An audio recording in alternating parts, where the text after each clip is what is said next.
সবাইকে জানাতে পারে যদি বিস্তারিত দিয়েছি। তার উপরে এখন বিস্তারিত আলোচনা হচ্ছে, আমাদের দফাওয়ারি আলোচনা চলেছে। আমরা সংবিধানের প্রস্তাবনা থেকে শুরু করে প্রজাতন্ত্র এবং রাষ্ট্রের মূলনীতি, তারপরে ফান্ডামেন্টাল রাইটস থেকে শুরু করে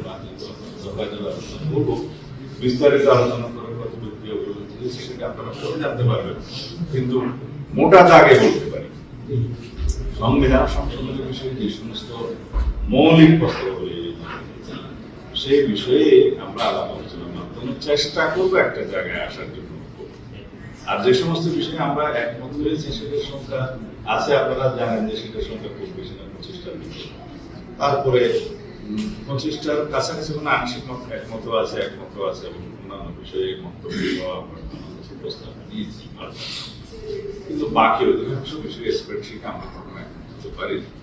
বিস্তারিত আলোচনার মধ্যে যে দেখেছি 131 দফার মধ্যে অনেক বেশি বিস্তারিত আলাপ আছে, যেমন ন্যাশনাল প্রসিকিউশন ট্রান্সলেশন বিস্তারিত আলাপ আছে, কমিশন গঠনের বিষয়ে আলাপ আছে, এবং যে সমস্ত বিষয়গুলোতে আমাদের সুস্পষ্ট মতামত আমরা দিয়েছি সেগুলো নিয়ে কমিশনকে আমরা যৌক্তিকভাবে বুঝাবো, এবং তাদের যে সমস্ত প্রস্তাব আছে সেগুলো নিয়ে আমরা যৌক্তিকভাবে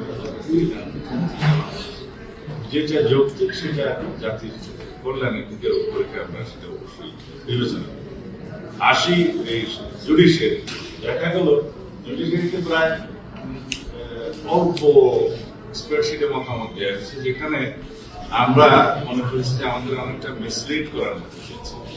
তো সেই জন্য বিস্তারিত মতামত দিতে গিয়ে দেখা গেছে প্রায় 150-150-ও বেশি মতামত ছিল। তার মধ্যে আমরা প্রায় 89টা দফায় আমরা বিস্তারিত মতামত দিয়েছি। বাকিগুলো অধিকাংশ ক্ষেত্রে আমরা আমাদের একমত করা অথবা আমাদের মন্তব্য সময়।